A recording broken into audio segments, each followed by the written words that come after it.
For 36 years, if you wanted the absolute pinnacle of traditional Japanese luxury, you bought a Lexus LS. But for 2026, Lexus did something truly unthinkable. They officially discontinued their legendary gas-powered flagship sedan, stretched the midsize ES by nearly 7 inches, and told luxury buyers that this, the all-electric dual-motor ES 500e, is the new king of the lineup. But is it a true flagship or a massive mistake? If you look closely at what's happening in the luxury car world right now, companies are radically altering the DNA of vehicles we've trusted for decades. And on paper, what Lexus has done with the 8th generation ES sounds like a masterstroke. They took a vehicle historically labeled as a plush highway cruiser and elevated it to carry the torch for the entire brand. But moving a comfort-first legacy luxury car into a high-tech, all-electric platform has created an intense civil war inside the vehicle itself.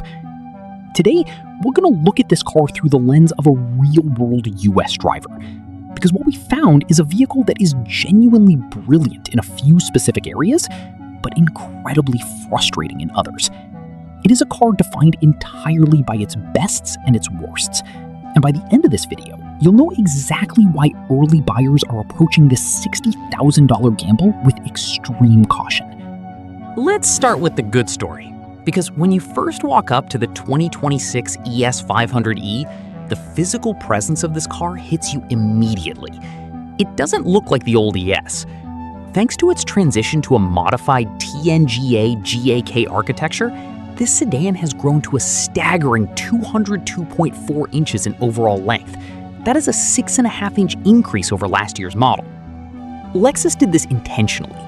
By stretching the wheelbase to 116.1 inches, they didn't just make the car look longer, they directly addressed the #1 requirement of an executive flagship: interior cabin space. And for real-world drivers in the US, especially those who value pure physical comfort, this redesign addresses a massive pain point. Lexus raised the front and rear hip points while slightly elevating the roofline to 61.4 inches. What does that mean in plain English? It means you no longer have to crouch down or bend your knees uncomfortably to get into this sedan. You slide into it horizontally, almost like a compact crossover, but you're sitting in a low-slung, aerodynamically slick executive car. On the road, the driving dynamics follow through on that premium promise. The ES 500e drops the old V6 and trades it for a dual-motor setup pushing 338 horsepower through the brand's Direct-4 all-wheel drive system. If you've ever driven a traditional front-wheel drive ES, you know they had a tendency to understeer or feel lazy when pushing out of a corner. The ES 500e completely cures that. The system actively shifts torque between the front and rear axles depending on your steering input, making a heavy 4,800-pound EV feel planted, secure, and effortlessly fast. It handles a 0 to 60 sprint in 5.1 seconds, delivering that signature vault-like Lexus silence. If your daily routine is a 30-minute commute on broken city pavement or smooth suburban asphalt, the story here is incredible. It is smooth, it is spacious, and it isolates you from the outside world flawlessly. But once you look past the beautiful sheet metal and step inside for a long-distance road trip, that premium flagship illusion starts to break down. And it begins the moment you try to adjust your climate control. Lexus has introduced a brand new interior design feature called hidden switches. Instead of the beautiful, physical, tactile aluminum dials we used to get, the horizontal climate adjustments are now molded completely flat into a capacitive touch dash panel. In a design studio, this looks sleek and futuristic. In the real world, at 70 miles per hour on an interstate, it is infuriating. There is zero tactile feedback. You cannot adjust your fan speed or sync your dual-zone climate by feel anymore. You are forced to take your eyes off the highway just to hunt for a flat piece of backlit plastic. Within 48 hours of ownership, this entire panel becomes a chaotic mess of greasy fingerprints and glare. And then there's the tech integration. Lexus slapped a massive 14.0-inch touchscreen right in the center of the dash. While the software itself is fast and responsive, the physical placement feels incredibly lazy. Unlike European competitors who seamlessly integrate their screens into the dashboard architecture, this looks like an aftermarket tablet bolted onto a post. Look at how the BMW i5 handles its digital layout, with a curved, cohesive display enclosure. The Lexus, by comparison, feels like its software team and its interior design team weren't speaking to each other until the very last minute. Furthermore, if you look closely at the materials, the cost cutting is apparent. While upper touchpoints are wrapped in semi-aniline leather and beautiful 3D printed bamboo trim, the lower half of the dashboard and the lower door pockets are lined with hard, rigid, post-COVID plastics.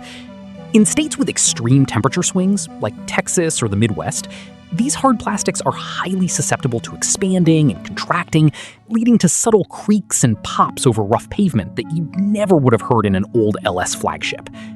But the structural frustrations don't stop at the dashboard. If this car is meant to replace a flagship cruiser, it needs to dominate the highway. And this is where the ES500e runs into a massive math problem. Lexus equipped this car with a relatively conservative 74.7 kilowatt-hour lithium-ion battery pack.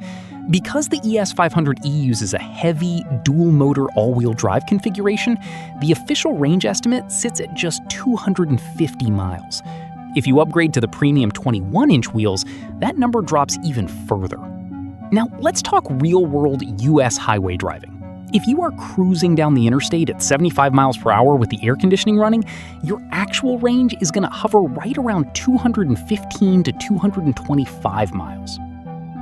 To make matters worse, look at the charging architecture. Lexus did something great by natively integrating the Tesla NACS charge port, meaning you can pull right up to a Tesla supercharger without an annoying adapter. But the car's internal architecture caps DC fast charging at just 150 kilowatts. If you are on a family road trip, a 10% to 80% recharge is going to anchor you to a parking lot for a full 30 minutes. Compare that to luxury rivals using 800-volt charging systems that can pull off the same exact recharge in just 16 to 18 minutes. For a flagship luxury vehicle, making its owner sit at a concrete charging island for an extra 15 minutes every 2 hours is a massive step backwards from the effortless 500-mile highway range of the classic gas-powered sedans. And finally, where is the storage? Despite the vehicle growing more than 6 inches in length, the trunk capacity is capped at a tight 13.3 cubic feet. Worse yet, when you pop the hood, there is absolutely no front trunk, or frunk. The entire front cavity is packed tight with the front e-axle, electric motor, and inverter fluid reservoirs, covered by a series of flimsy plastic shields.